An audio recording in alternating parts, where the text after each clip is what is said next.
আসসালামু আলাইকুম রহমতুল্লাহ। প্রিয় দর্শক, আমরা আজকে আসছি ঝালকাঠি নওসিটি 2 আসনে ইসলামী আন্দোলন মনোনীত হাতপাখা মার্কার পদপ্রার্থী জননেতা আলহাজ ডাক্তার সিরাজুল ইসলাম সিরাজি ভাইয়ের হাতপাখা নির্বাচনী প্রচারে।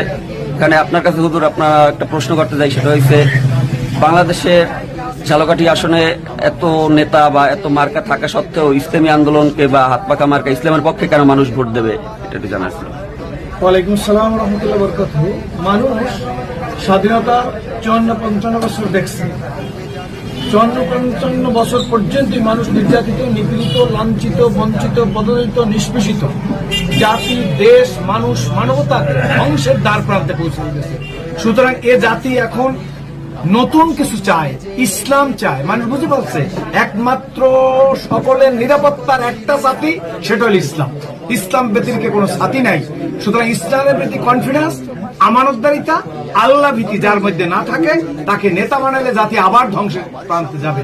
সুতরাং ইসলামিক নেতৃবৃন্দের কালচার, আমরা মাঠে ছিলাম, মাঠে আসছি, আমাদের অ্যাক্টিভিটিস মানুষ দেখছে। সুতরাং এবার জাতি মনে করতেছে একমাত্র জাতির নিরাপত্তার জন্য, পরিবর্তনের জন্য ইসলামের পক্ষেই তারা ভোট দেবে। আলহামদুলিল্লাহ।